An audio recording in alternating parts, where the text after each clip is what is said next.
Hey guys, it's Waifu Belector, the only fair human on earth, and the following content is actually an excerpt from an old video I did about the top 5 games of 2022 that I did that year, where I put Elden Ring at number 5, and in a sort of attempt to defend myself, I ended up having a whole sort of review or mini review about Elden Ring inside of that video. So what this is me re-uploading that part of the video just to have my initial original Elden Ring thoughts somewhere I can easily find them. So yeah, that's what's gonna happen. So enjoy this old video or click out of the video or whatever you're gonna do. It's fine. I also want to say before the full review thing plays, I'm gonna say the score at the beginning because I didn't say a score in the original video because it wasn't supposed to be a review. But I don't actually have an Elden Ring review on my channel, but my canonical score for Elden Ring has always been a sturdy 7.5. I've never felt like it was better than that,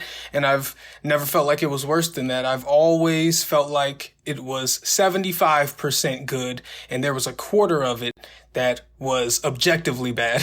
Anyway, I'm sure I've already re-angered a bunch of people that I already angered 2 years ago, but whatever. Here's the old review. Enjoy. To try to keep things somewhat short, I'd say first that I don't really think Elden Ring did anything too revolutionary or inventive when it comes to open world as a genre, even though it often gets that accolade. I get that the change that people often hold up is the lack of direction, sort of a less is more type of thing, like the fact that you don't really know where you're going was actually an enhancement. But I don't think that that's what makes Elden Ring's open world shine. I actually think that's one of the bigger detriments of the game, and Elden Ring manages to be great in spite of it. But in reality, what makes Elden Ring's open world great is the fact that it's filled with interesting and worthwhile things. It's really that simple. When you're in a time where there are so many soulless open worlds being pushed out that feel filled with repetitive, samey activities that often feel checklisty, where you're doing things for the sake of saying you did it rather than any sense of fun or enjoyment, when you've been playing a ton of games that are like that, which a lot of us have, and Elden Ring comes along with a world clearly crafted to be enjoyed rather than keep you busy, it stands out, even if they don't achieve that enjoyment at every single corner. However, of course, this game has more than its fair share of cheap encounters in it too, because when you build a reputation for making tough games, it can be hard to find that balance between unfairly battering the player into the ground and providing a good challenge.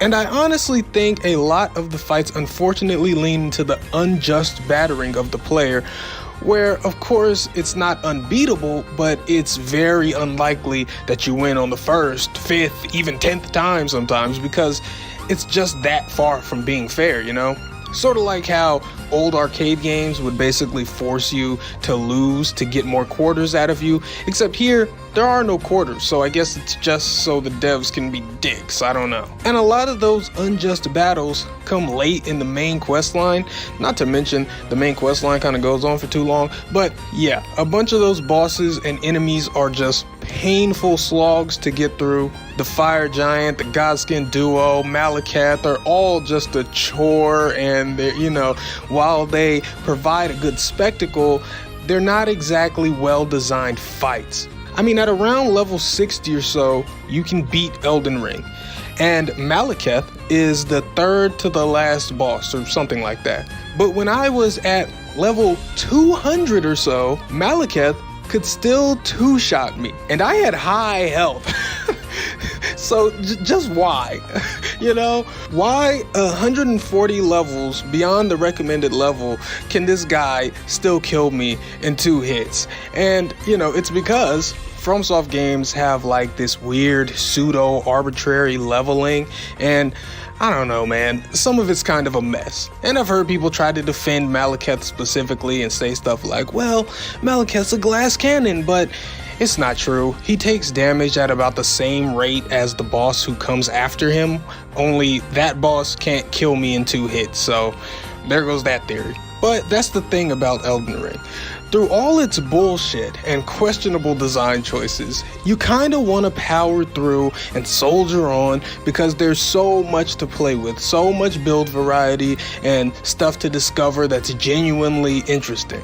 And doesn't feel like you always know what's gonna happen. Even when encountering something similar to what you've already seen, you're still never really sure. That's the good part about the game being a dick to you. You're always going, well, what the fuck's gonna happen? The way the open world in particular is crafted is very reminiscent of Skyrim structurally, and that's high praise. But initially, the game stands so firm on being a dick to your low-level character that it's hard to enjoy. But I felt once you get to a point where you're exceedingly powerful, the game and the world are so much more open, so much more inviting, and can really be taken in and explored and enjoyed the way I honestly think the devs want them to be. Because in Elden Ring, exceedingly powerful doesn't mean invincible like it would in a lot of games. Even beyond level 300, you can still be killed relatively easily if you're not careful. And of course, there's the caveat that being that powerful and enjoying the game in that way takes tens of hours to even have the option of doing. And I can't very well tell people, well, if you just wait 30 to 60 hours, the game will become the most fun thing you've played since Skyrim.